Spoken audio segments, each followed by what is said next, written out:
கர்த்தருக்குள் அன்பான தேவ பிள்ளைகளே, ஆண்டவரும் இரட்சகருமாகிய இயேசுவின் நாமத்தில் உங்களுக்கு என் அன்பின் வாழ்த்துக்கள்.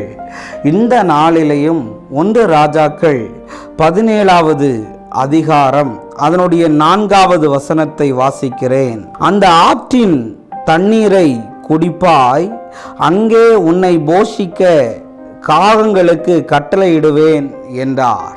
சமாரியா தேசத்தில் 3.5 வருடமாய் பஞ்சம் இருக்கிறது. அந்த நேரத்தில் தேவனுடைய மனுஷனாகிய எலியாவுக்கு எல்லாரும் போல தானே அவனும் நம்மை போல பாடுள்ள மனுஷன் தானே சொல்லுவோம். அந்த பஞ்ச நாட்களில் அவனுக்கு ஆகாரத்துக்கும் அவனுடைய வஸ்திரத்துக்கும் குறைவில்லாமல் இருந்தது. அதற்கு காரணம் என்ன தெரியுமா? நீ வனாந்தரத்தில் நடக்கும்போது காகங்களை கொண்டு ஆண்டவர் போஷித்தாரா. இன்னைக்கு ஒரு வெளிப்பாடு சொல்லுகிறேன், கையை உயர்த்துவேன்னா நான் கண்டிப்பாக சொல்கிறேன்.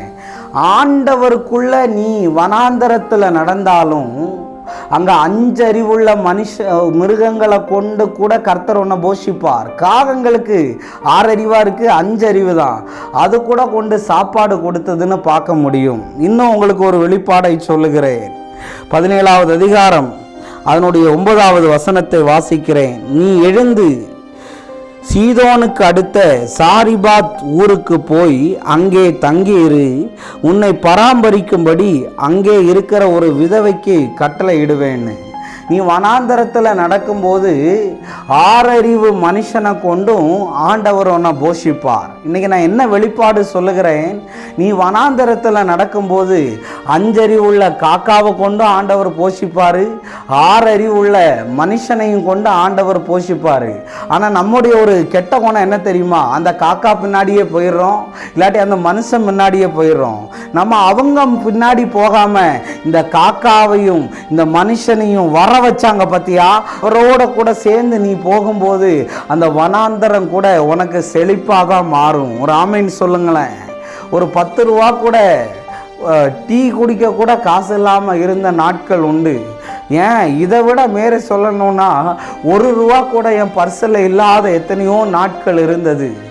ஆனால் இன்றைக்கி நான் உங்களை பார்த்து சொல்ல வர்றேங்க, நீங்கள் வனாந்தரத்தில் நடக்கும்போது காக்கா பின்னாடி போயிடாதீங்க. எங்கே கிடைக்கும்னு. காக்கா எங்கேயாவது சாப்பாடு கொடுக்குமா? இருக்கிறதையும் தட்டி பறிச்சுட்டு தான் போகும். சார், நீ எது பின்னாடியாவது போனால் இருக்கிறதும் உன்னை விட்டு போயிடும். நீ ஆண்டவர் பின்னாடி போ. ஆண்டவருக்காக நின்னதுனால சாரிபாத் விதவை வீட்டில் பஞ்சமாக இருந்தால் கூட உன்னால தான் அந்த வீடு ஆசீர்வதிக்கப்படும். உனக்கு கொடுக்கறதுனால தான் அந்த வீடு ஆசீர்வதிக்கப்படும். இன்றைக்கி ஊழியக்காரனுக்கு யாராவது காணிக்க கொடுத்தா கொஞ்சம் கிள்ளி கொஞ்சம் அள்ளி இப்படியெல்லாம் கொடுக்காதீங்க. உங்களுக்கு மட்டும் ஆண்டவர் அள்ளி தரணும், நீங்கள் மட்டும் கிள்ளி கொடுப்பீங்களா? ஊழியக்காரனுக்கு கொடுக்கறது பாக்கியங்க. நான் இன்றைக்கும் ஒரு ஊழியக்காரன் தான். நான் 4 இடத்துக்கு மீட்டிங் போகிறேன் தான், ஆண்டவர் ஆசீர்வதிக்கிறார் தான். நானும் எனக்கு கிடைக்கிற தசம பாகத்தை கஷ்டப்படுறவங்களுக்கு கொடுத்துட்டு தான் இருக்கிறேன். ஸோ கஞ்ச பிசுனாரியாக இருக்கக்கூடாது வாழ்க்கையில். அப்படி இருந்தால் வாழ்க்கை முன்னேறாது. இன்றைக்கி நான் சொல்ல வர்றது அதுதான். நீ வனாந்தரத்தில் நடக்கிறையோ, கரடு முரடில் நடக்கிறையோ, பள்ளத்தில் நடக்கிறையோ, ஐயையோ கஷ்டமாக இருக்குன்னு நினைக்கிறையோ, காக்கா பின்னாடியும் மனுஷன் முன்னாடியும் போகாத, போஷிக்கிறவருக்காக நில்லு. அவர் வனாந்தரத்தில் கூட உனக்கு அற்புதத்தை செய்வார். நம்ம ஜெபம் பண்ணுவோம். அன்பான ஆண்டவரே, இந்த நேரத்துக்காக நன்றி. எங்களுக்கு எல்லா நேரமும் நல்ல டைமாக இருக்கும்னு நாங்கள் சொல்லலப்பா. சில மோசமான நாட்களையும் நாங்கள் போராடிக்கிட்டு தான் இருக்கிறோம். அந்த நேரத்தில் நிறைய காக்கா வருது, நிறைய மனுஷர்கள் வராங்க உதவி செய்கிறேன்னு சொல்லிட்டு. நாங்கள் அவங்கள நம்பவே இல்லைப்பா. இன்றைக்கி வரையும் ஊழியத்தில் உங்களை மாத்திரம்தான் நம்பி ஆண்டவரே ஒவ்வொரு ஸ்டெப்பையும் எடுத்து வைக்கிறோம்.